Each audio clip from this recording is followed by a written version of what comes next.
Welcome to steno dictation. अगर आप हमारे चैनल पर नए हैं तो हमारे चैनल को सब्सक्राइब करें और बेल आइकन जरूर दबाएं। डिक्टेशन 5 सेकंड बाद शुरू होगा। स्टार्ट। सुप्रीम कोर्ट ने आर्थिक रूप से कमज़ोर वर्गों के लिए शिक्षा और नौकरियों में 10% आरक्षण को वैध ठहराकर न केवल सरकार को बल्कि इस वर्ग को भी एक बड़ी राहत दी।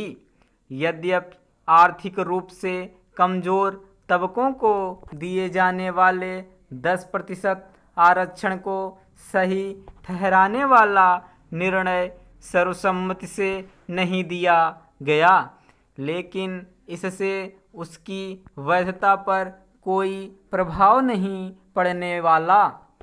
5 सदस्यीय पीठ के 3-2 बहुमत से आर्थिक आरक्षण को उचित बताने वाले निर्णय की महत्वपूर्ण बात यह रही कि इस संविधान के मूल ढांचे के उल्लंघन के रूप में रेखांकित नहीं किया गया।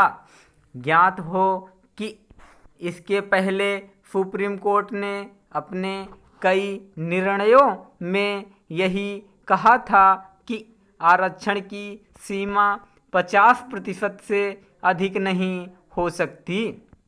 वास्तव में इसी कारण आर्थिक आरक्षण के विरुद्ध के एक बड़ी दलील यह थी कि इससे संविधान के मूल ढांचे का उल्लंघन होता है।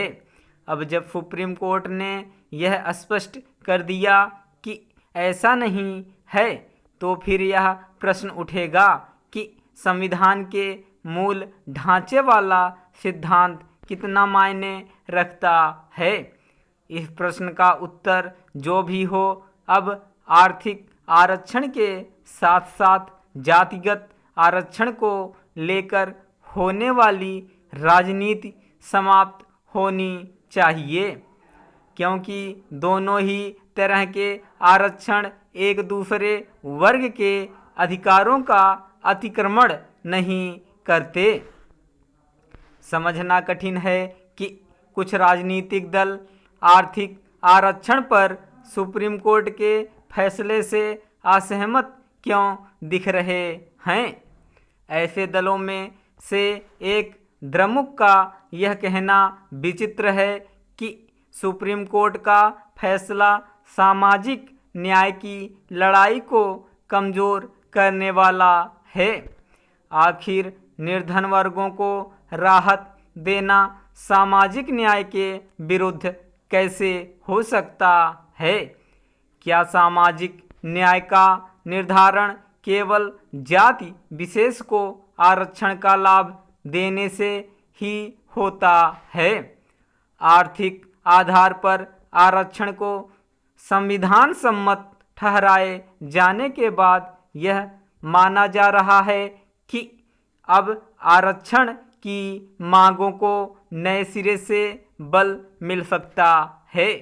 इसकी अनदेखी नहीं की जा सकती कि समय समय पर जातिगत आरक्षण की सीमा बढ़ाए जाने की भी मांग होती रहती है और आर्थिक रूप से कमज़ोर वर्गों को दिए जाने वाले आरक्षण की भी कहना कठिन है कि भविष्य में क्या होगा, लेकिन उचित यही है कि ऐसी कोई व्यवस्था बने जिससे समस्त पात्र लोगों को ही आरक्षण का लाभ मिलना सुनिश्चित हो सके।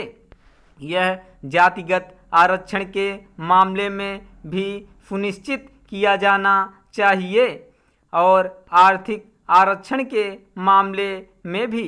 निसंदेह ऐसा तभी हो सकता है जब हमारे नीति नियंता समाज के व्यापक हित में आरक्षण व्यवस्था के तौर तरीकों को और प्रभावी एवं न्याय संगत बनाने के लिए नए सिरे से विचार करेंगे। जैसा कि आर्थिक आरक्षण पर फैसला सुनाने वाली पीठ की न्यायाधीश बेला त्रिवेदी ने कहा। स्टॉप।